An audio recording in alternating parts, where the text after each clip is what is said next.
কি, আমি তো পুরো প্লেট ভর্তি টাকা উঠিয়েছি। আচ্ছা ঠিক আছে, তাহলে এটা তোমার। ঠিক আছে। রাজু, এখন তুমি শুরু করো। জি ম্যাম।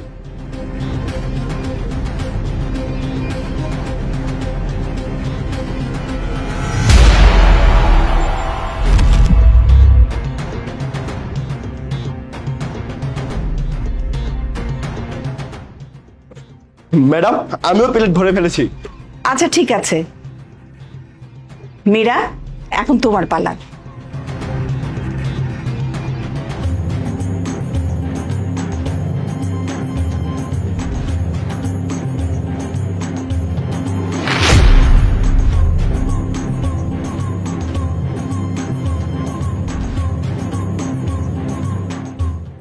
Meera, time's up.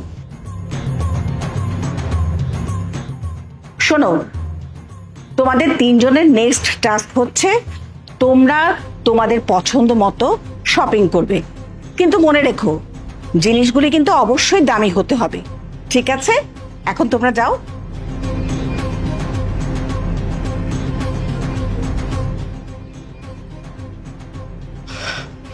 পুরো 2 লক্ষ টাকা জিতেছি। এই টাকাতে আমি ওই জিনিসটাই কিনবো যেটা আমি এতদিন কিনবো ভাবছিলাম। সব থেকে দামি এটাই হবে। ইয়েস। এতগুলো টাকা, এতগুলো টাকা তুমি এখন করবোটা কি? আজকে তো তোমরা তোমাদের পছন্দ মতো জিনিস কেনাকাটা করতে গিয়েছিলে, তাই না? তা কে কি এনেছো দেখি? আমি তো একটা আইফোন 15 প্রো ম্যাক্স কিনেছি, একেবারে লেটেস্ট ভার্সনটা। আমার অনেকদিন ধরে ইচ্ছা ছিল একটা আইফোন কিনবো, কিন্তু কোনোভাবেই টাকা পয়সা জমা করতে পারছিলাম না। কিন্তু আজকে যখন আপনার থেকে টাকাগুলো পেলাম, আমি সাথে সাথে যে নির্দ্বিধায় একটা আইফোন 15 প্রো ম্যাক্স কিনে ফেললাম। আর এরপরে আমার মনে হলো আমার থেকে খুশি ব্যক্তি এই দুনিয়া কেউ হতেই পারে না। ওকে, তা রাজু তুমি কি কিনেছো? ম্যাডাম, আমার একটা বাইক কেনার অনেক ইচ্ছে ছিল, তাই আপনি যখন আমাকে টাকাগুলো দিলেন আমি সাথে সাথে একটা বাইক নিয়ে নিয়েছি। এই দেখুন চাবি, যেটা ওর আইফোনের থেকে অনেক বেশি দামি।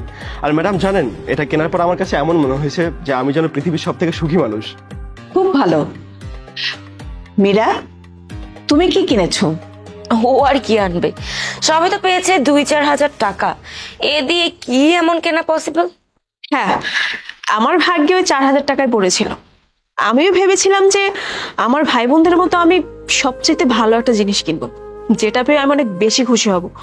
কিন্তু বিশ্বাস করুন, আমি অনেক জায়গায় খুঁজলাম, কিন্তু যে জিনিস পেয়ে আমি বেশি খুশি হব সেটা আমি কোথাও পাইনি। আর আপনারা হয়তো বা ভুলে গেছেন, আজকে আমার বাবার জন্মদিন ছিল, আর আমি ওই টাকাগুলো দিয়ে না কিছু খাবার কিনেছিলাম। আর সেই খাবারগুলো রাস্তার কিছু গরিব বাচ্চাদের ভিতরে বিতরণ করি। ওই বাচ্চাগুলো আমাকে অনেক দোয়া দিয়েছে। আর যখন আমি দেখলাম যে বাচ্চাগুলো পেট ভরে খাবারগুলো খাচ্ছিল, তখন সবচাইতে বেশি খুশি আমি হয়েছিলাম।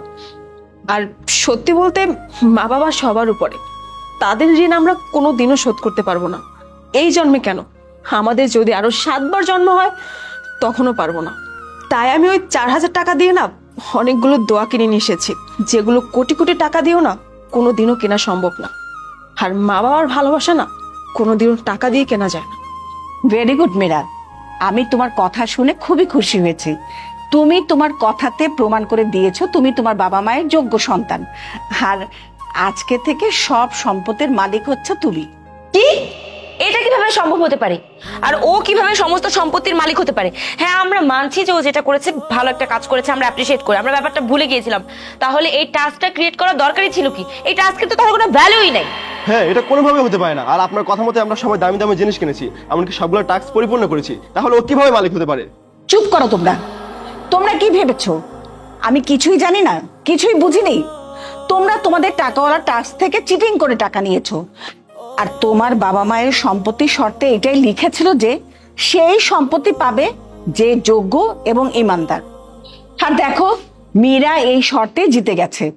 আগে তোমরা ইমানদার হও, তারপর আমার সাথে কথা বলতে এসো। মীরা, এখন থেকে সব সম্পত্তির অধিকারী তুমি।